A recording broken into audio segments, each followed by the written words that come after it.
Well, the judicial profile that we have in Santa Cruz is we have 10 judges, 8 of them are former prosecutors, and the other 2 are former civil attorneys. We don't have judges in Santa Cruz who've worked in social justice.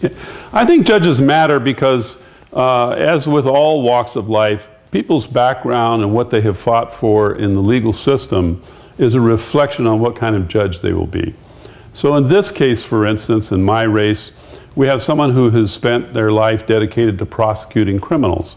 And we also have a civil attorney who's dedicated his life to protecting the financial interests of business, representing corporations, working in tax law. In my case, I've worked in public interest law. I've worked on behalf of the elderly, fighting to protect housing. I've worked on behalf of children who were abused, trying to keep them safe and keep them from any kind of further abuse.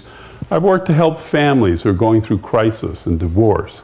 I've worked to protect civil rights of people who are being discriminated against in their employment relationship.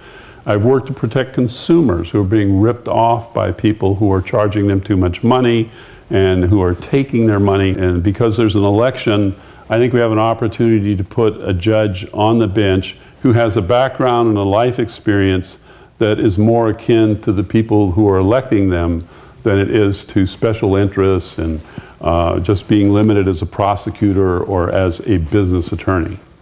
So I've been working on the public interests my whole career, and so the voters have a choice, and I think it does matter in terms of when your brother or your sister goes to court, who's going to be the judge? What's their life background? What have they spent? Whose interests have they been protecting? That makes a difference. That matters. So I think it should be something considered in this election.